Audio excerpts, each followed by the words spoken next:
So where does all this leave Peter Mandelson? He is stepping down from the Lords. Keir Starmer still, I don't think, has got rid of that millstone round his neck of the ambassador appointment, appointing Peter Mandelson to the role of ambassador in Washington. Let's talk more about this with Aggie Chambray, LBC's deputy political editor.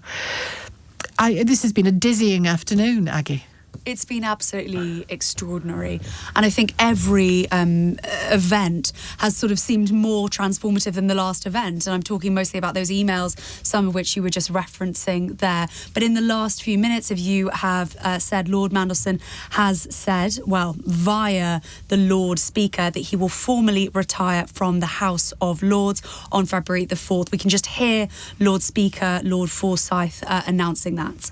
My Lords, given the public interest and for the convenience of the House, I have decided to inform the House that the Clerk of the Parliament has today received notification from Lord Mandelson of his intention to retire from the House, effective from 4th February. I will formally notify this to the House tomorrow in the usual way. So there you have it, Lord Mandelson retiring from the House of Lords. That is effective from tomorrow, February the 4th. This is a good outcome for the government, one of the rare good outcomes in this story of Jeffrey Epstein and soon to be no longer Lord Mandelson, but Peter Mandelson. Does it? So just on that, he loses the word Lord, does he, in all of this? Because I was reading the other day that he might not if he steps down. That's a good question. So he will be retiring from the House of Lords, but what they have been clear about is that the Prime Minister was very keen that he would lose the title as well as the peerage. Ah, right. Okay. And so we actually, it's a really good point, Sheila. He's definitely formally retiring from the House of Lords, which means that he's losing the peerage, and that means they won't have to legislate on that point. But whether or not he's actually able to retain the title and still call himself Lord Mandelson, we'll actually have to come back to you on that one. But this is what the government was really keen, ministers were really keen, MPs really keen for him to essentially do this, to retire himself. They had basically talked about starting these sort of twin approaches, whereas yesterday they were saying that didn't seem like there was a way that they would be able to take the peerage from him, and that with primary legislation would be too complicated, too timely, whereas today the noises sounded a bit more like they were going to do this twin approach where they were looking at what legislation could be used to take away that peerage, something that hadn't been done, I think. And maybe that was the final pressure point for Peter Mandelson, and he just thought, I'll do it. And that could have happened genuinely within days. So that could have been part of the pressure. But Peter Mandelson, he is a creature of the Labour Party. And I think seeing all of this pressure cascading upon him, maybe it just became too much. I say maybe. He did a pretty impressively positive almost interview in the Sunday Times, most of which was done before some of these files came out and before he resigned his Labour Party membership. But some of it was still done after resigning his Labour membership, and he still sounded in that interview rather upbeat. And actually, speaking to some Labour MPs, I think that is part of what they have been really cross about, apart from the fact that I think Labour MPs I've spoken to are genuinely just astounded, Sheila, with the revelations that have come. And there's now opposition leaders like Reform UK, I was just at his press conference, Nigel Farage, questioning whether or not Lord Mandelson has breached the Official Secrets Act in his discussions, talking about the highly sensitive market information. And the Liberal Democrat leader, Sir Ed Davey, saying that the alleged passing on of sensitive material is one of the grievous breaches of national security I've ever seen. So that pressure really was coming from all angles.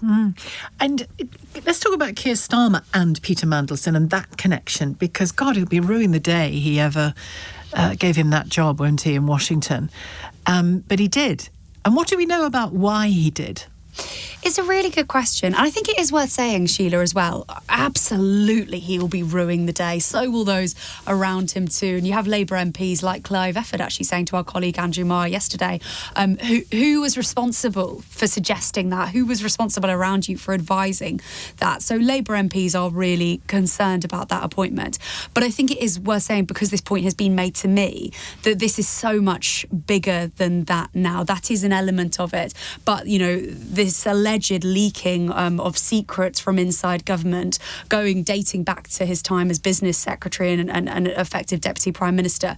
I think Labour MPs are extremely concerned about that aspect as well, which would have been a massive story even without him briefly being ambassador.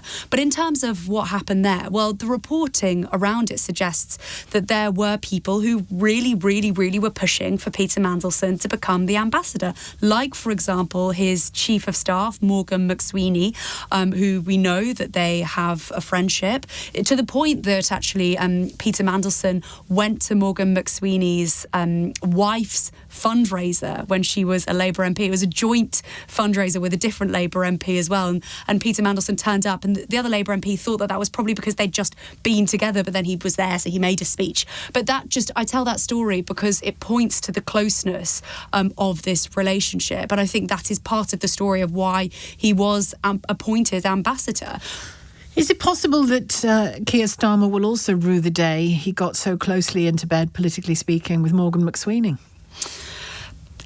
It's a really interesting question, Sheila, but there are lots of people, and I think Keir Starmer is probably one of these people, who wonder whether, had he not been so close to Morgan McSweeney, had he not had Morgan McSweeney by his side, he would not have won the sort of landslide that he won last year. Now, other people say to me, the Conservatives lost that election. It wasn't some great political ingenuity by Morgan McSweeney. But you and I covered the campaign, and it was incredibly disciplined, wasn't it? Oh, it was extraordinarily disciplined. They really targeted hero voters, as they called them, people who they thought that they could switch onto Labour. And lots of those wins were really narrow majorities too. So you're right to point that out. That was really disciplined, and lots of people credit Morgan McSweeney with that. I speak to other people, Sheila, within the Labour Party who say, yes, Morgan McSweeney is absolutely brilliant at doing that. He's brilliant at campaigning. But this is brilliant governing.